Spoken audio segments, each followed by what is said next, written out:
All right. Hello, everyone. Welcome back. I seem to find myself between you and dinner more often for a second day in a row. Don't take that against me, please. And certainly don't take that against our speakers for this final panel.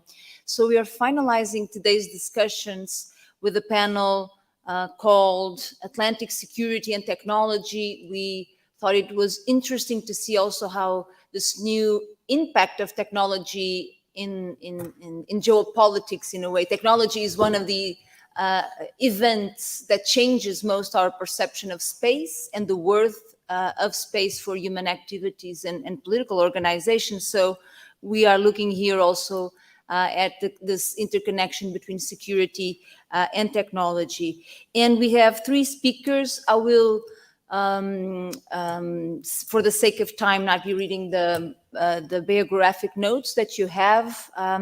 We have Alexandre Moreli from the University of São Paulo, António Alexandre from the Portuguese Military University Institute, CIDIUM, the Center for Research there, and Paulo Quental from the Azores Mission Structure for Space. So thank you so much to our three speakers this afternoon.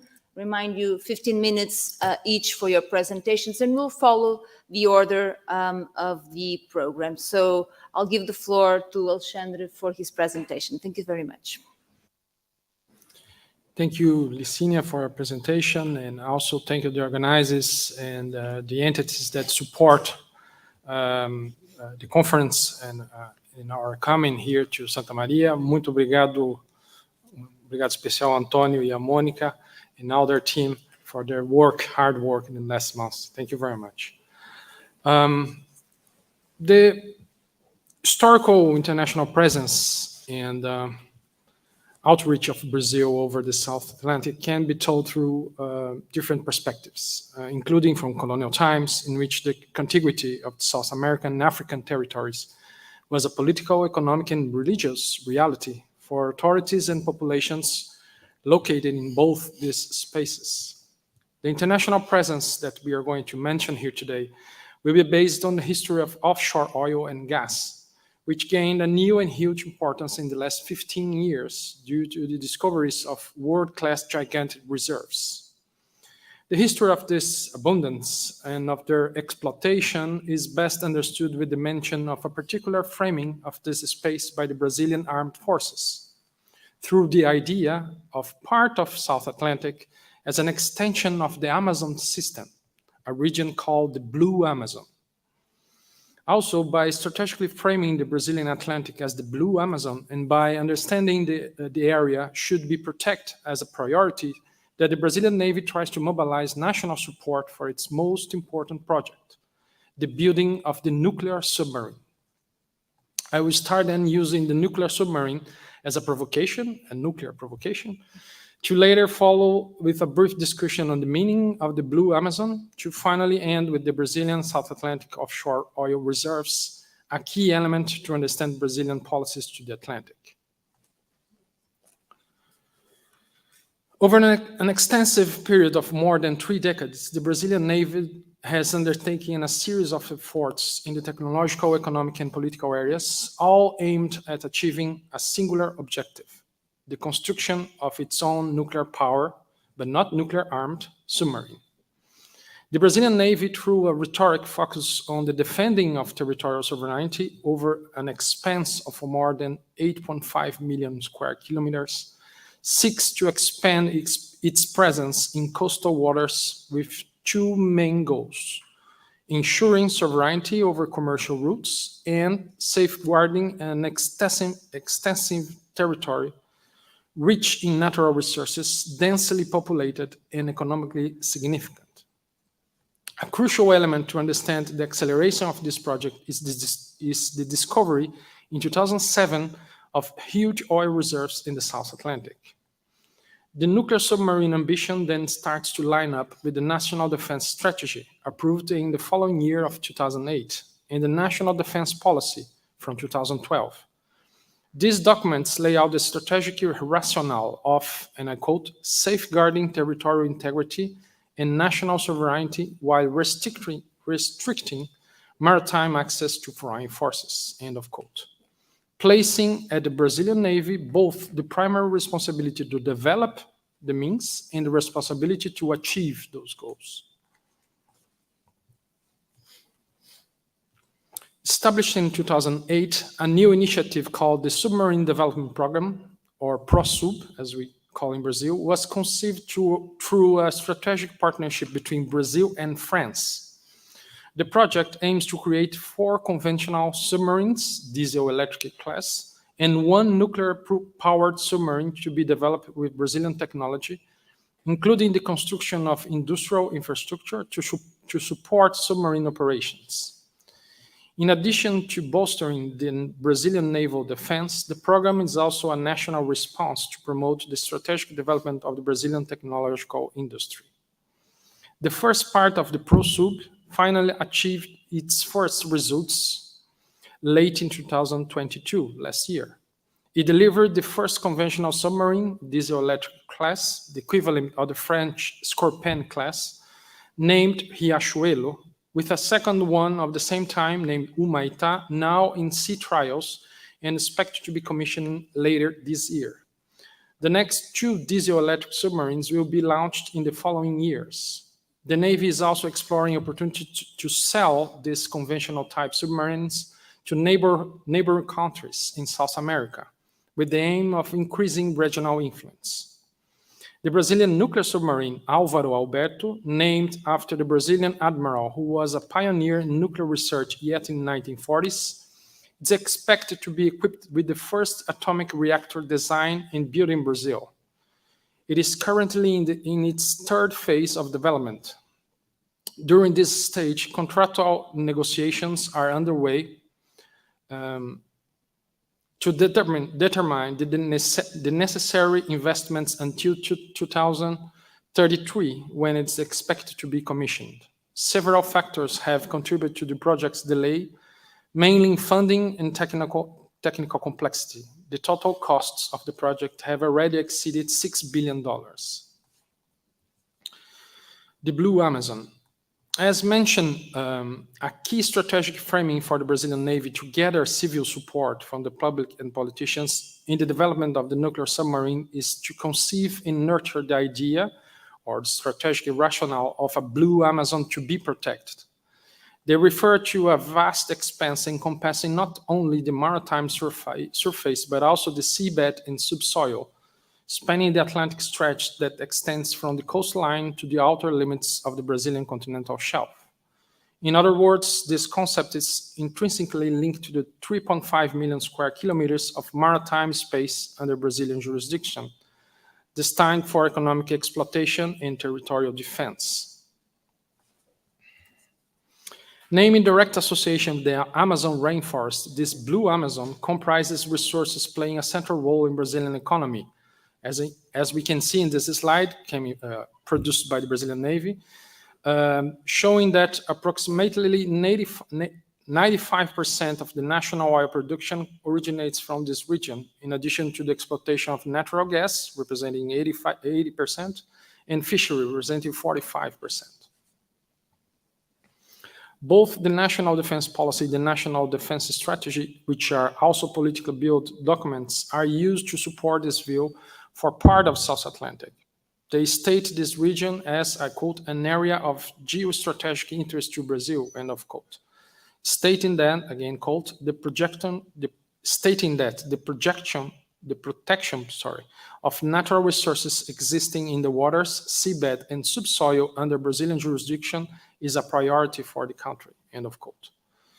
They continued, stating that deterrence must be the first strategic posture considered for the defense of national interests. The exploration and exploitation of the Blue Amazon and the use of maritime communication lines in the South Atlantic will continue to be vital for Brazilian development, demanding the intensification of maritime security capabilities. Offshore oil. As we explore the intricate web of interests that converge on the crucial front of the Blue Amazon, a deep understanding of Brazilian energy landscape, as well as the evolution of offshore oil exploration, becomes evident. A fundamental chapter in the long trajectory of Brazilian development and global outreach can be found in the energy sector. The Second World War accelerated the energy transition from a still incipient local industrial sector that did not generate political or economic pressure in the early part of the 20th century to one that eventually impacted all of Brazil.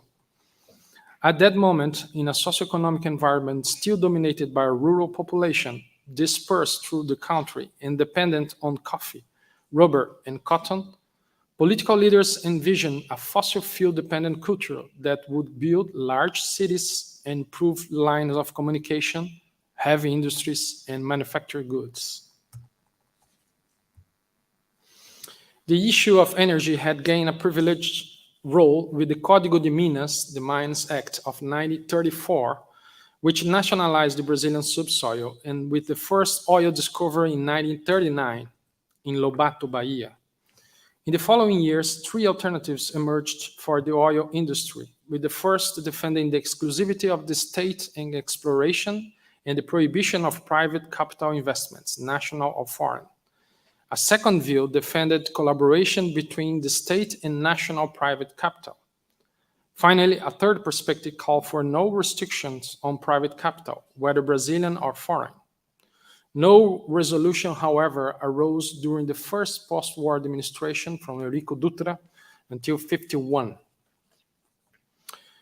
Petrobras, finally created in 1953 as a state-controlled company, was particularly concerned with the centralization of command in administrative sectors in its beginning. Concurrent to this process, the exploration promoted between the 1950s and the 1960s brought deeply disappointing results for those expecting Brazil to have huge oil reserves. These were consolidated in the so-called Link Report from 1960, which stressed the low production rate of Brazilian basins, becoming a central document for those defending full priority for oil imports. Despite the challenges in the initial decades, the creation of Petrobras triggered a significant advancement in improving Brazilian technology for exploration. As early as the 1960s, the Petrobras Research and Development Center was established with Soviet help. This led the company to develop an entire scientific, technological, industrial, and commercial ecosystem in Brazil, and playing, since the beginning, a crucial player in mapping and planning oil exploration in new regions of the Brazilian territory, onshore and offshore. The new technological environment being built and the urgent need to foster search for oil played a crucial role in shaping three pivotal moments in Petrobras' journey in deep water oil exploration and production. These moments include the discovery of the first offshore oil well in 1968 in the coastal waters of Northeast Brazil, but most notably the discovery of the Campos Basin in 1974, in the more recent discovery in the 2000s associated with the so-called pre-salt layers, meaning for Brazilian basins very, very deep reserves. Following the 68 discovery, intensified efforts in the early 1970s led to the first signs of oil in the waters of the state of Espírito Santo, Rio de Janeiro, and São Paulo in 1974.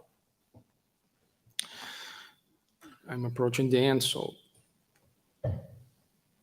The last important turning point, reshaping Petrobras and Brazilian position in global oil, was the discovery of the so-called offshore pre-salt reserves in 2007.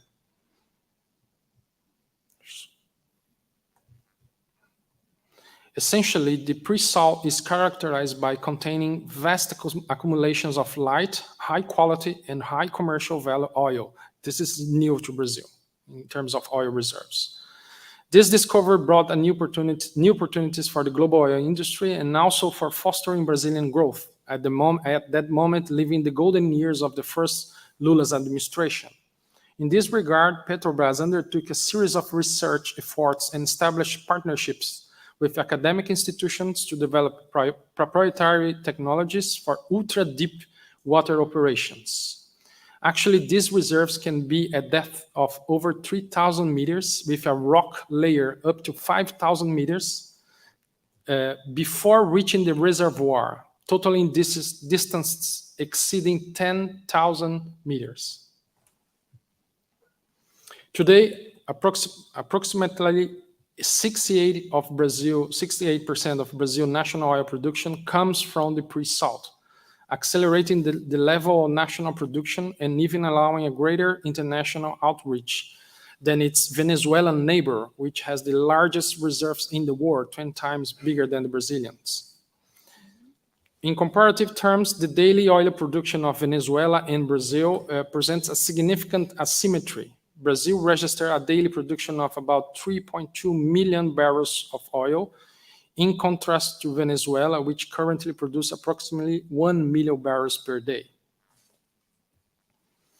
Because it involves not just a commodity, but a strategic energy sector, because it can be seen politically as a means to achieve self-sufficiency, because it reinforces Brazil's positions in the region and supports scientific research and development via state investment, offshore oil, and the South Atlantic, now worth a lot to the country, maybe more than ever.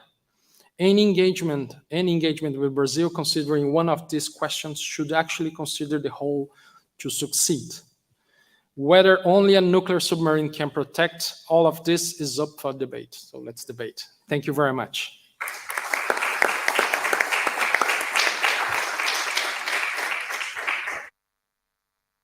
All right, so thank you so much for sticking to time. The boys are doing a wonderful job following up on the ladies. And so António, Alexandre will now speak after we heard about oil interests and how the ocean represents now a vast series of opportunities that are actually going beyond energy exploitation at sea. And how this actually links to the issue of security. We heard about the importance of a nuclear submarine to protect Brazil's interests at sea. Let's look at the security in the Portuguese Atlantic, and I want to learn about this concept of Portuguese Atlantic. So, António, the floor is yours.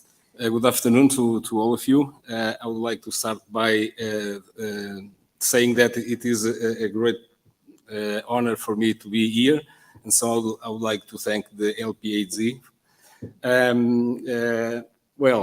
As Sandra Balão, I am also a member of the ongoing research project in the Portuguese Military University Institute, as the responsible for the module related to, maritime security in the Portuguese Atlantic.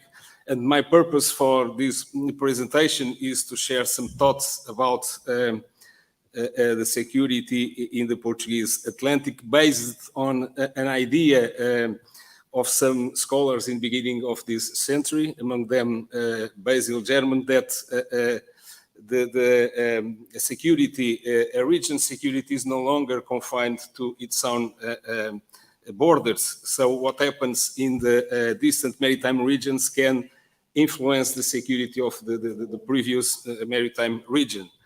I think some of this slide is already shown by Sandra Balão, and some others we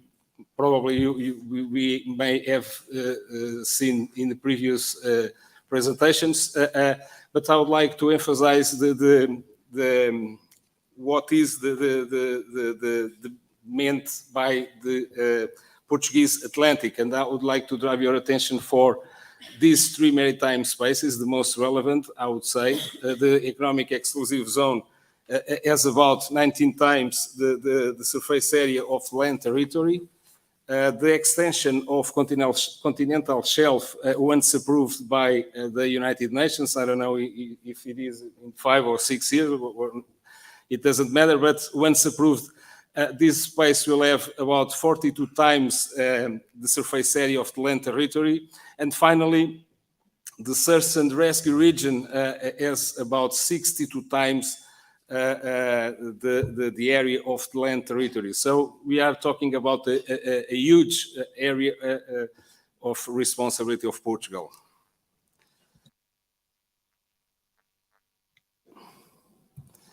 And within this initial framework, this question arises. And to answer this question, why the security of the Portuguese Atlantic really matters, I would like to drive your attention for the intense maritime traffic through the areas of responsibility of Portugal, as you can see in this slide. The second, I would like to show and to talk about the submarine cables networks, which are critical infrastructures that ensure data and telecommunications connections between countries.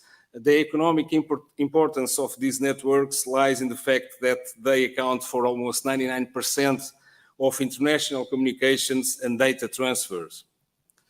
According to estimates, there were more than 400 submarine cables worldwide in 2020, with 45 more expected to be added by 2025. Many of them pass through waters under Portuguese jurisdiction, and some of them are even moored in the central region of the continent, as you can see up in the slide.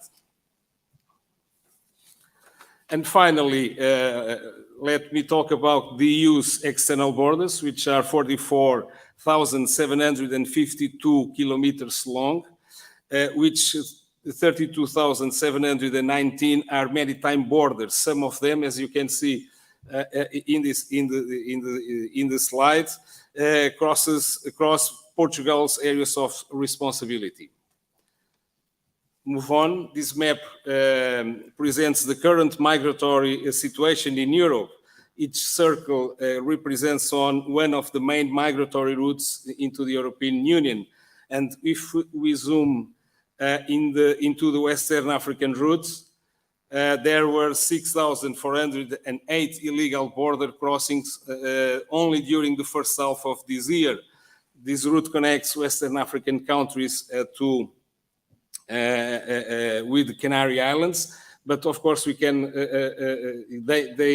Those immigrants can reach not only Madeira and Porto Santo Islands, but also the Portuguese continent. And once we have just seen the relevance of the Portuguese Atlantic, let us move now on the key concept of this presentation, which is the maritime security. And maritime security, it is a term which draws attention to the new challenges in the maritime domain and to the way in which the associated issues should be addressed. And due to its importance, some of the most relevant international organizations have their own definition, as we will see in the following slides.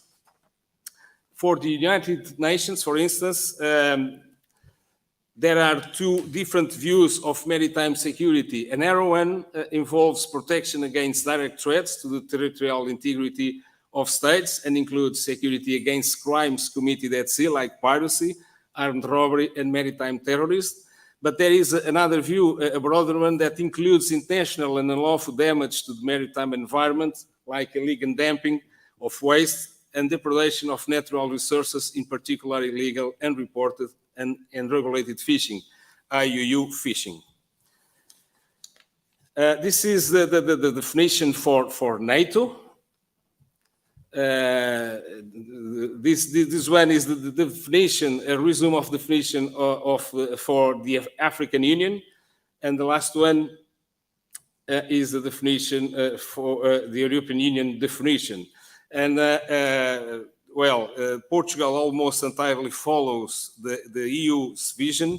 In holistic terms, maritime security can be seen as a desired status in global maritime control, where maritime disputes are resolved peacefully, where international and national laws are respected and applied, freedom of navigation is ensured, and people, infrastructures, transport, the environment, and marine resources are protected. Well, according to the United Nations, these are the most relevant threats to maritime security, ranging from piracy, up in slides, to the intentional and unlawful damage of the marine environment at bottom. Our focus will be the illegal, unreported, and unregulated fishing, IUU fishing, and its possible future connection to piracy and armed robbery at sea in GOG, Gulf of Guinea, and the influence it may have on maritime security of the Portuguese Atlantic. Once here, it seems important to me to distinguish the concepts of maritime piracy and armed robbery at sea. This slide shows the most relevant maritime spaces and the scale of rights in each of them. And as you can see, the main difference lies in the place where the action is carried out. According to the United Nations Convention on the Law of the Sea, piracy occurs on the high seas, and it extends to the exclusive economic zone, while armed robbery of coastal states, while armed robbery is carried out on sovereign waters of a coastal states. That means up to 12 nautical miles. Let's focus now on what illegal, unreported, and unregulated fishing stands for. Illegal fishing refers to activities conducted by national or foreign vessels in waters under the jurisdiction of a state without the permission of that state or in contravention of its laws and regulations. Unreported fishing relates to activities that are not disclosed or are deliberately misreported to the relevant authorities. And finally, unregulated fishing refers to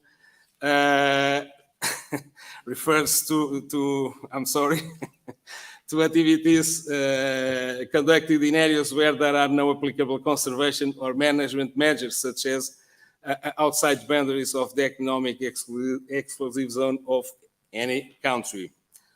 According to the Maritime Information, Cooperation and Awareness Center regarding the Maritime Security Overview 2022, the threats to global maritime security in Europe were most related to narco-traffic, illegal immigration, and spilling conflicts, even thinking that the conflict in Ukraine had a major impact on maritime traffic only in the Black Sea.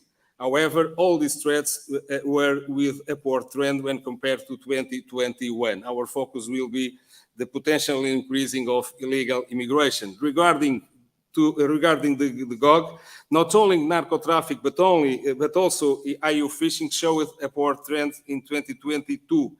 And the IUU fishing remains the primary factor of economic instability in that region, as it maintains a strong pressure on fish stocks to the detriment of local populations. All this said, this is our argument. As I mentioned before, the security of Portuguese Atlantic can only be achieved if the security of the Gulf of Guinea is granted. And move on the situation of piracy worldwide. This slide shows the frequencies of attacks since 2000. It is clear that we saw a decrease in number of attacks in 2022 compared to the previous years.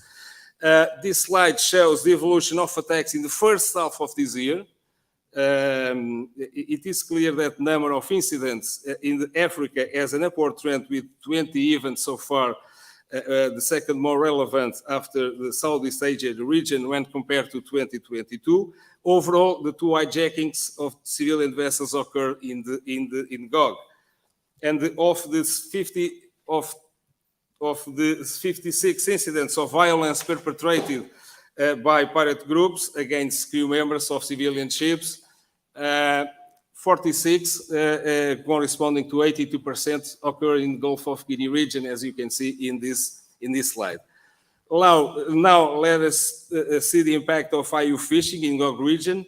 Well, the IUU fishing jeopardizes management of living resources, undermines emerging blue economy initiatives across Africa continent, causes damage to food security in coastal communities, which are very dependent on the fish protein, and erodes communities' confidence in law enforcement, creating a sense of disrespect and neglect. As we come to the end, I would like to highlight some conclusions. We could understand the huge dimension and relevance of the Portuguese Atlantic.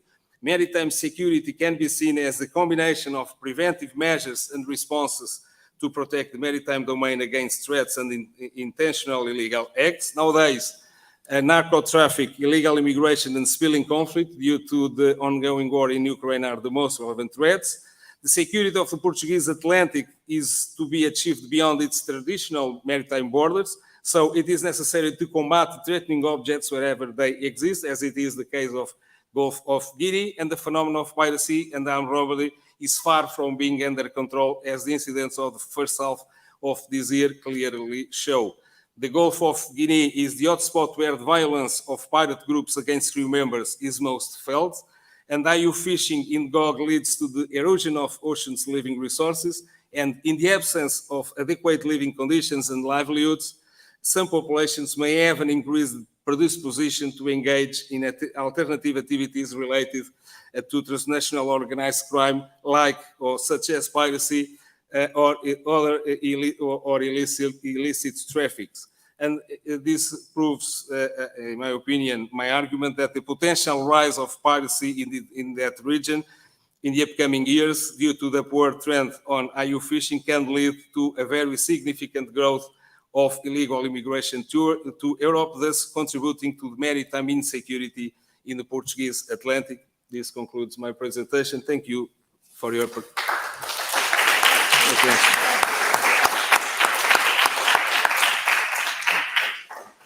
All right, you have to love working with the military stuff. They keep their time. Thanks so much, Antonio, for your efforts and also for bringing this perspective or this argument that the security in Portuguese territorial waters and in the ocean bits that we are responsible for is closely interconnected with security elsewhere. I'm sure this raises a lot of issues also for the discussion, but the fact is that the oceans are interdependent, and that makes it very clear. So we will continue our panel with Paulo Quental's presentation, the implementation of highly technological economic sectors in the Azores, and the new space is what he's going to speak about. So the floor is yours, 15 minutes. Thank you.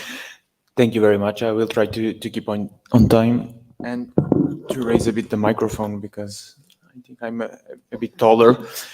So thank you very much, Professor Licinio. Thank you to the organizing committee for this opportunity to share with you some of the reasons why the Azores are pursuing the development of the space sector, and in this case, focused in the new space economy. This presentation will relate some of the existing projects, future perspectives, and as well the connection that they have with the Azores strategy for space. So, talking about innovation, some definitions of innovation for the economic development, it's that innovation creates a new production function, or that OECD considers technological innovation to include the commercialization of new products and the application of new processes. And even that innovation, other authors consider that innovation encompasses a range of scientific, technological, organizational, financial, and commercial activities. Looking at the space sector usually is distributed into three segments: the upstream segment that includes the access to space and the satellite manufacturing, the midstream, that sometimes some of the services here presented are mixed with as well with the downstream sector, but the ground segment and the downlink services, the satellite operators in several orbits, and also the GNSS services. And in the downstream, mainly are the data providers, the manufacturers of consumer equipments like the GNSS equipments that we have in our mobile phones and personal equipments. Some new sectors, or one new and one old. For example, the space situational awareness encompasses the three branches. And space exploration, if it is human spaceflight or astronomy or a scientific development, also encompasses the three sectors. When we talk about space, space is known to be one resilient economic sector. Of course, space exploration as science is not that resilient, but the experience with COVID showed that the navigation services, the satellite manufacturing and data, and the Earth observation have a medium to overall resilience. And the telecommunications, the security and the space situational awareness and the security of assets in space and the launchers market have an high overall resilience. And for the future, there are a few, and this is most of the authors and the consultancy companies, they consider that the drivers for the future are more or less those. They can split some of them.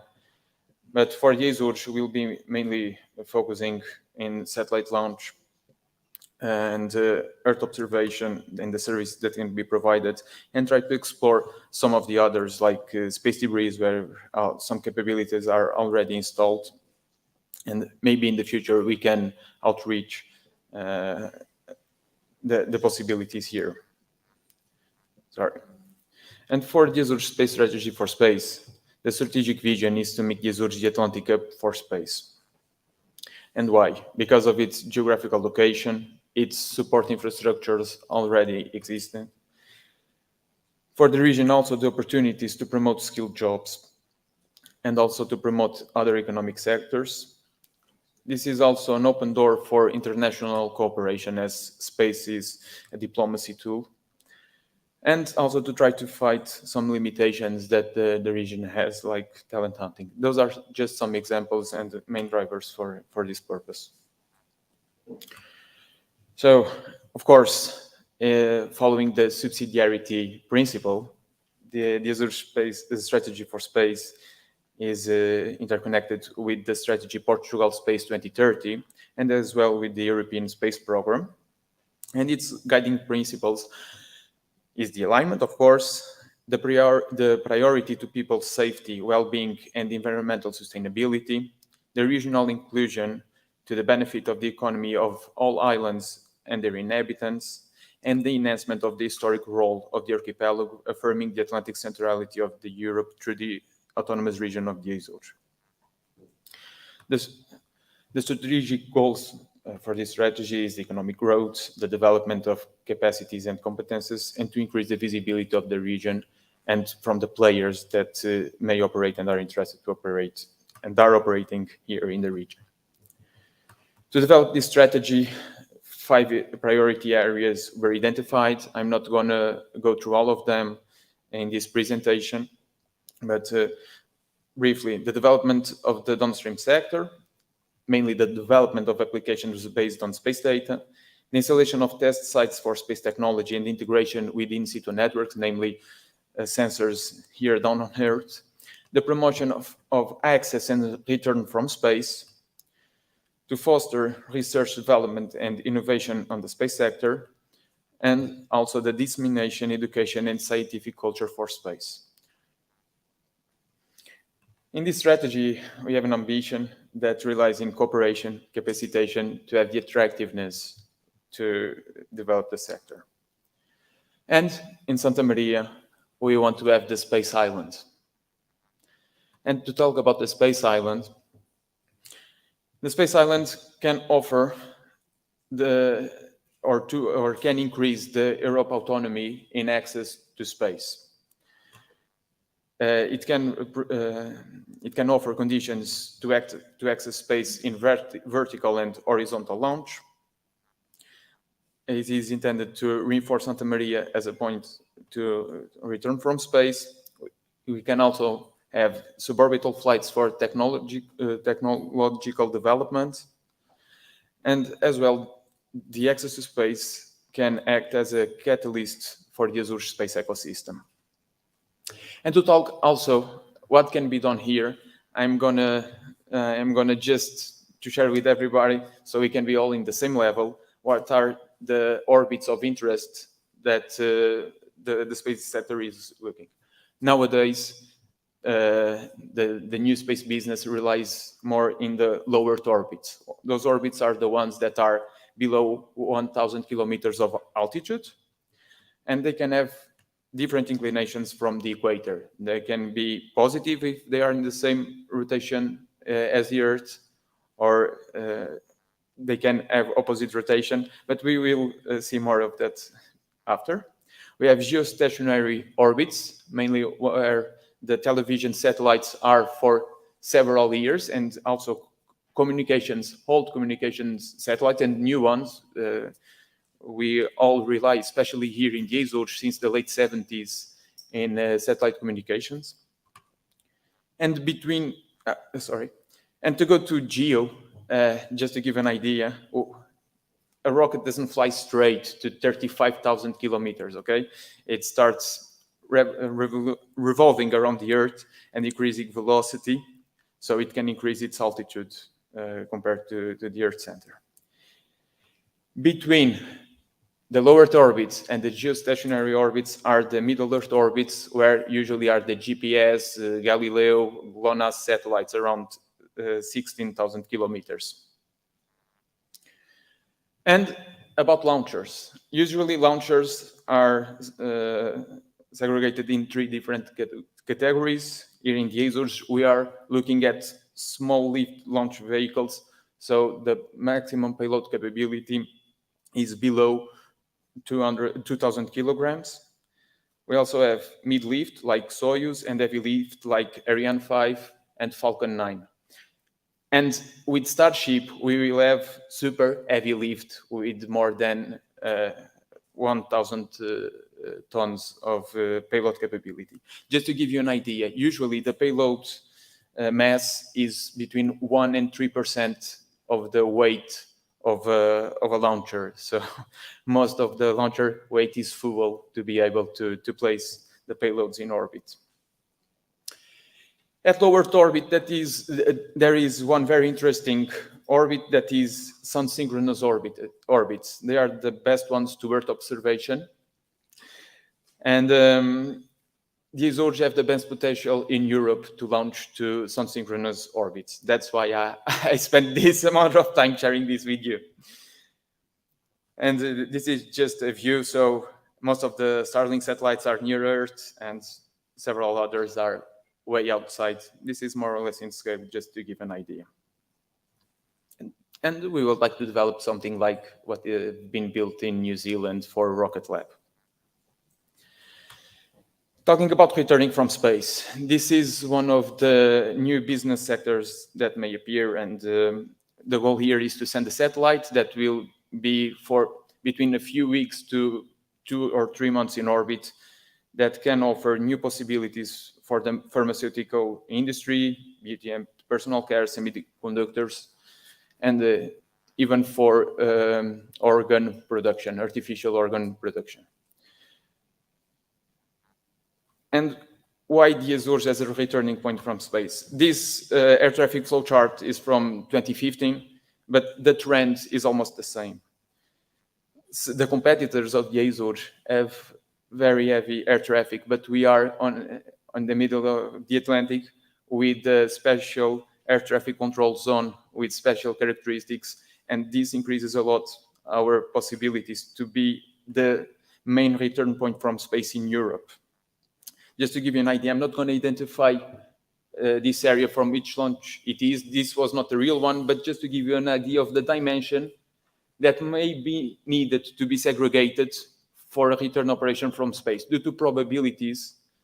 And sometimes you cannot control every steps of the return from space, so having a huge sea area is a great advantage to do this kind of operations. We are talking sometimes these areas can be around 400 kilometers length by 100 kilometers wide. And we are in LPAZ forum. Where does LPAZ perform its role here? In this area. Oh, and this splitted, sorry. the area is this one. The rectangle missed me. This will be where the Space Technological Center will be developed, and it will be a supporting infrastructure for the return from space activities here in Santa Maria. This is a project developed by the Portuguese Space Agency, and we hope that in the next 2 years it will become a reality at Santa Maria Airport. Also, we want to promote the development of space-related technologies. I already received the warning, so I'm gonna jump. And jump to Santa Maria Teleport. That is one of the seeds that right now is a strong tree and shows that to develop a space ecosystem, it takes time. It started with this small antenna. A few years later, it started in 2004, the process started operating in 2008. A few years later, the Galileo sensor station was included, the UMETSAT station, and the 15 meters antenna from Perth that belongs to the Portuguese Space Agency and is now in the tender process. And in this area is already the new space sector where private operators have their antennas installed. As well as in these ESA buildings, there are several smaller antennas that are operating, and this became a sustainable business here in Santa Maria. For the future, due to its location in the Atlantic and to monitor the Atlantic, Portugal is developing the Atlantic constellation, and when satellites are flying above the Atlantic, the Azores can receive the data and send it quickly. So this is mainly a quick possibility to develop in the Santa Maria Teleport. Just one more thing. This is the only ESA infrastructure in Portugal, this one, and it will be renewed for more 10 years here in Santa Maria. So in the ground segment, we can increase our capabilities for Earth observation, communications, detection, and cataloging of space objects, to increase the new space opportunities. Also, to use space technologies for maritime monitoring. And I'm also going to jump. And with the increase of assets in space, the space traffic management is also a great opportunity to the Azores. So we can see that from 1957 to 2020, the increase of number of satellites in 1 year got to 3 times more. And nowadays, it even increased to more than 10,000. And most of these satellites are located in low Earth orbit. So we already know what it is, like Starlink satellites that is reaching to 3,000 satellites nowadays. So the installation of space radars, space telescopes to monitor and catalog these objects will ensure the safety of the assets in orbit. This is just an example of the LEO Labs platform early this morning, what was flying above Earth, every object with more than 2.5 centimeters up to 1,000 kilometers. So with that, I finish my presentation. If you want to know more about the Azores strategy for space, please just go to spaceazores.pt. It is everything there, even our contacts. Thank you very much.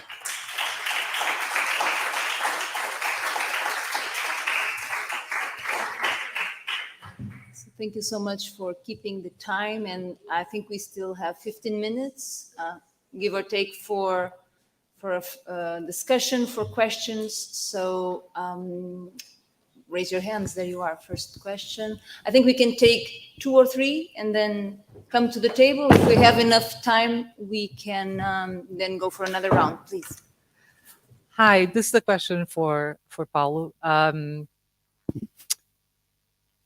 Has private space exploration in the Azores been a topic of interest in any way? I'm thinking SpaceX and all of these types of new companies that are encountering some resistance because of many issues, including safety issues, right? And I'm just curious about whether or not that's part of the conversation for the Azores as well. I know you talked about the Portuguese Space Agency. I imagine the European Space Agency. I don't really know the entire structure, but I imagine that we're connected to the European Space Agency, right?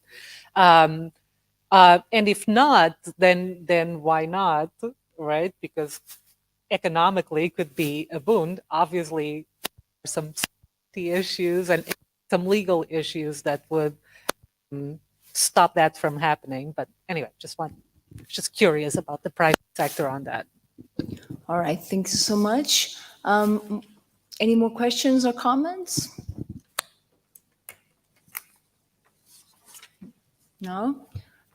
Okay, so while you're thinking about it, maybe I can use my role as moderator to get some questions to our speakers. Alexandre, I was thinking about the nuclear-free zone, and I know that you explained that the submarine is nuclear energy powered, but not with nuclear weapons.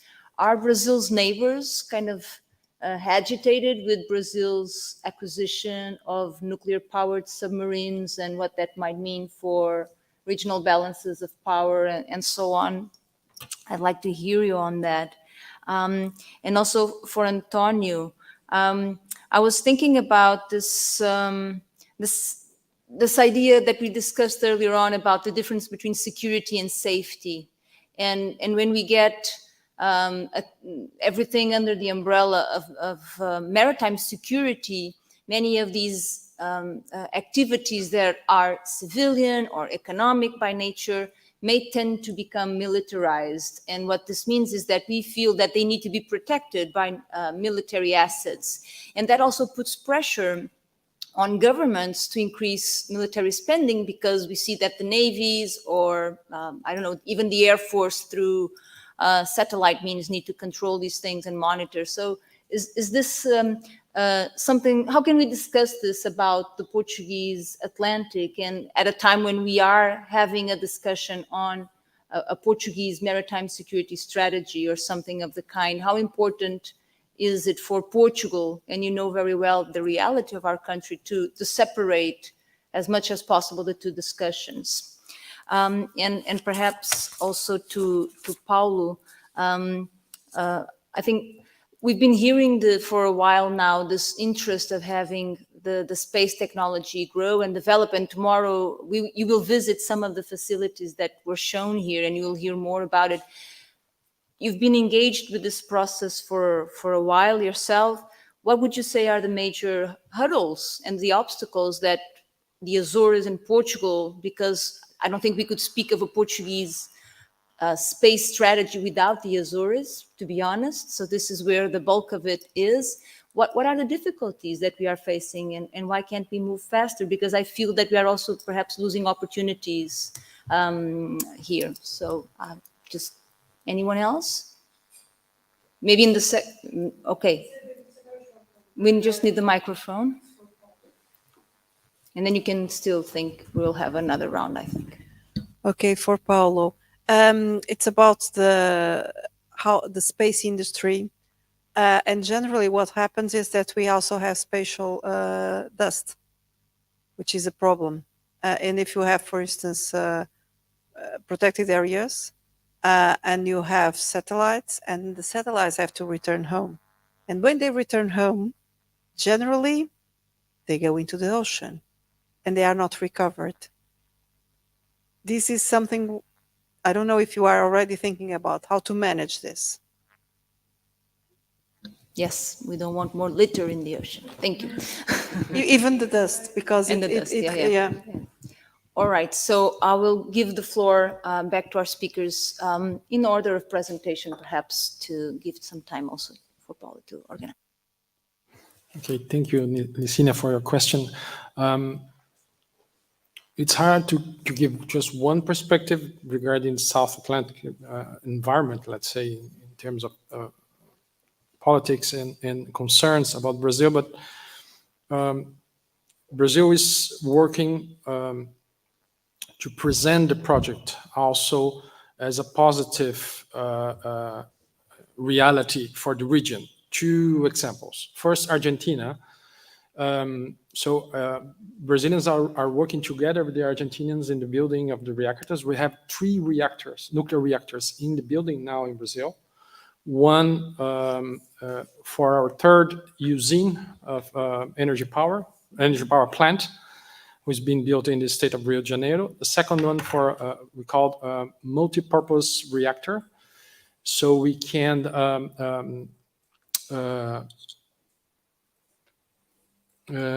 how to say, fornecer, provide nuclear material for medicine purpose, health purpose, yes. And the third one is for the nuclear submarine. And this is is being built together with the Argentinians. The Argentinians, they manage and master nuclear technology in some aspects much better than Brazilians, and the cooperation dating back to the 80s is really strong. So this is reassuring. And the other one is how this project opposes the American presence in the region. Because now the question is, for the next steps for the nuclear submarine, is the International Atomic Energy Agency authorization. And we are expecting a lot of resistance from the Americans. But the Americans are not the only ones in the agency. So this is the question. So are the Americans helping? Who else is in the agency? The Russians. This is on the table.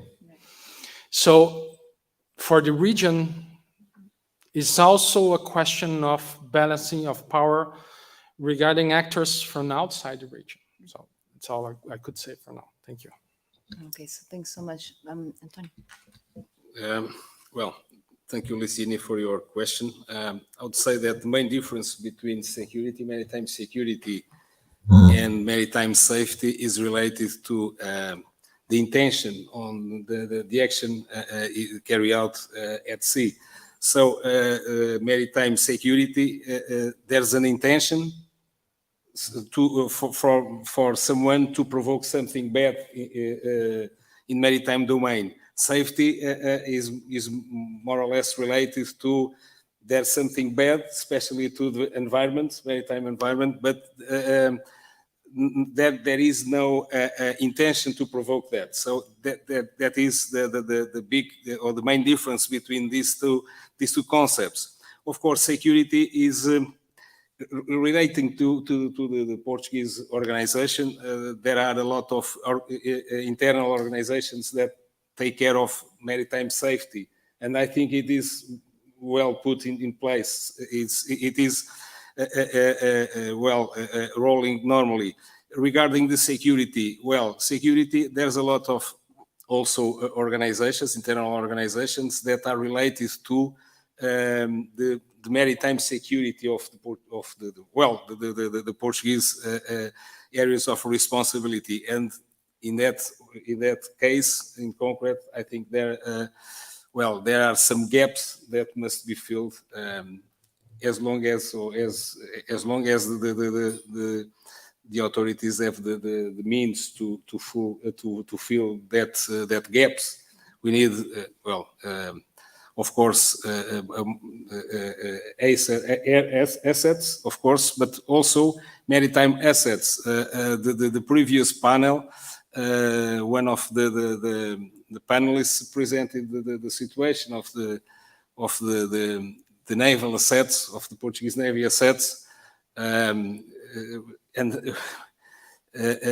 she didn't say what is the readiness of each of one of these assets, and I think this is a really important thing to think about if we want to extend our platform shelf to those limits I showed. We must have means to assume the authority of the state at sea, and we are far from that, in my opinion. Thank you. All right, thank you. I think the issue of intention to cause threat, in fact, can be applied to any area, right? I was thinking of the marine protected areas. Okay, you want to keep illegal activities or unauthorized activities out of those areas.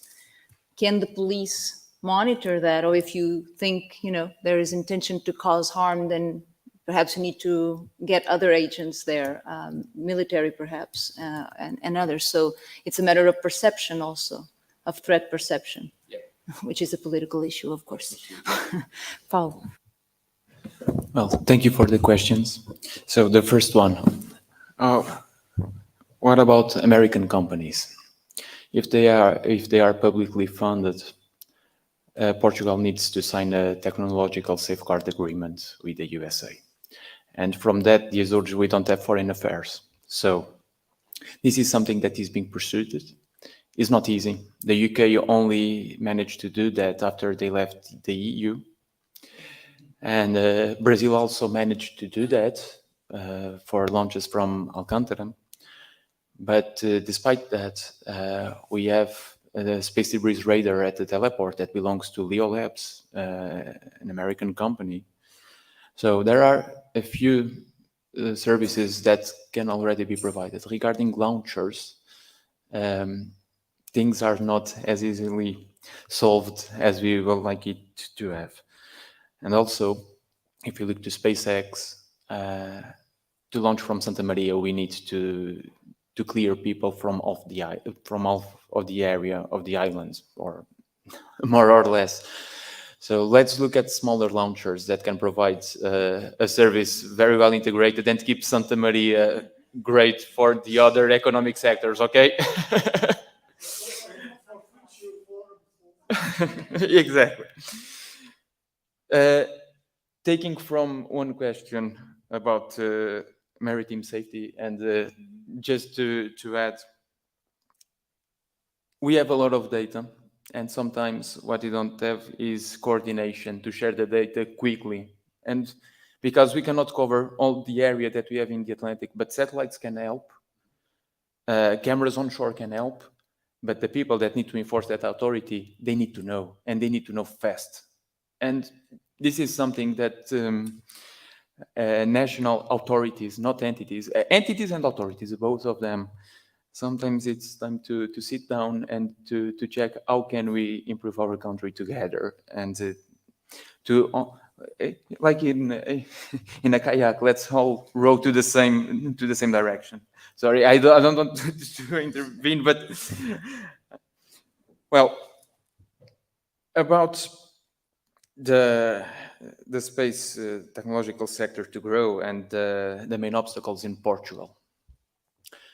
Space is not easy, and nor the regional government or the national government want to act as space operators. We need to create the conditions to attract companies to operate in the Azores. Or in other places of Portugal. Of course, Santa Maria has the best potential, so we are looking to Santa Maria.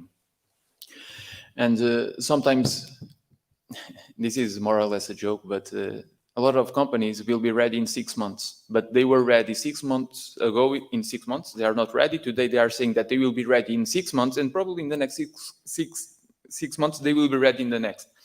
So space technology is not easy. Europe has a problem. Right now, Europe doesn't have one working launcher. We were relying in Russian launchers to launch from Guyana. Ariane 5 already stopped. Ariane 6 is delayed. Vega C is not working as intended. So this is a challenge. And we also, when we talk about new space, the new space is still very dependent in institutional funding. So it helped to decrease the costs. SpaceX is a great example of that, but they depend on NASA to survive, let's be honest. And so space is not hard to understand, but is hard to develop technology. And this can also delay a few things. There are some other smaller factors that can be solved and are being solved as quick as possible. But about losing opportunities, if we look in the short term, probably, but we need to look for a sustainable operation. We don't want to give our land or to have operations here in Santa Maria that will be working for 2 launches, 3 launches. We are looking for the long term. So, and we are working the regional government together with the Portuguese Space Agency, and as well with contacts with the European Commission. Professor Carlos Amaral, I'm looking at him because we have some meetings with the Commission about that, and in a coordinated strategy to try to grab the best opportunities and to have some news pretty soon, hopefully in the next weeks. About the impact of the space industry in orbit. Right now, the main economic growth is in low Earth orbit.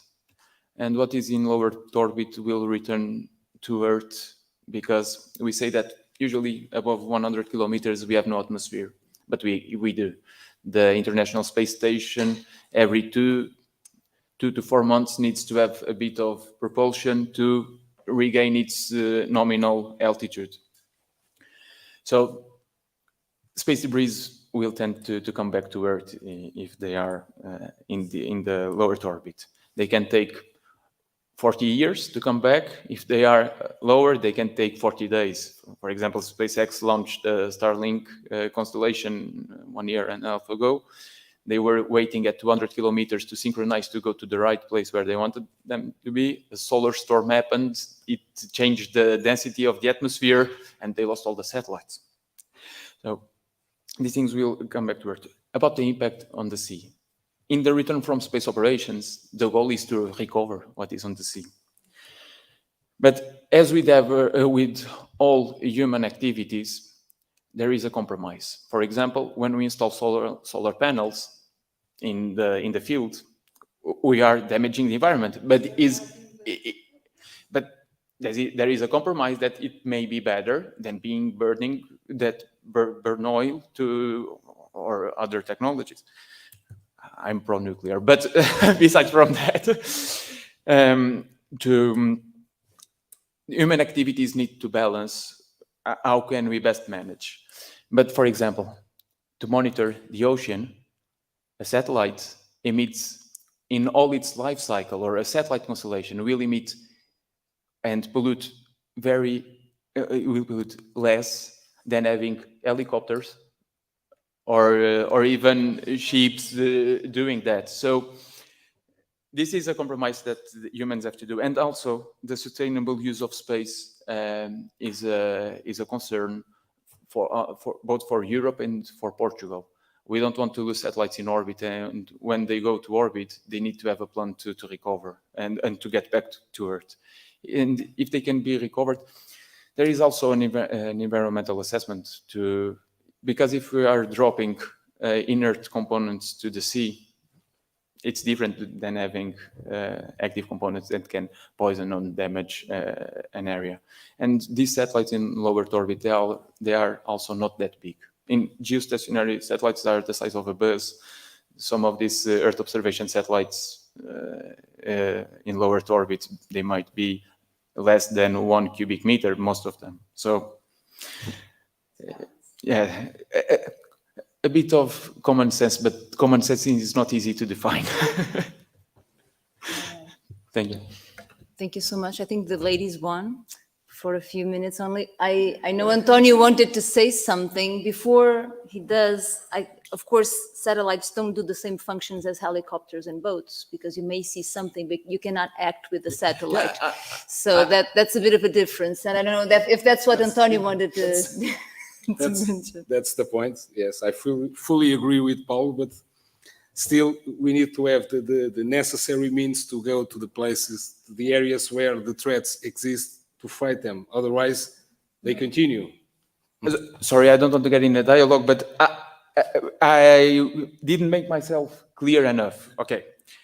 But if you are losing 8 hours searching for anything, it will be different than going straight to the point as you gather satellite data. If you do that in 1 hour. So it's 7 hours of burning fuel that we are saving. Okay? Sorry for my misunderstanding. And thank you for the clarification. So points for cooperation here and better and better articulation. So this is it. Thanks so much for your presence, for keeping up with the panel, and for your questions. Please join me in thanking our panelists.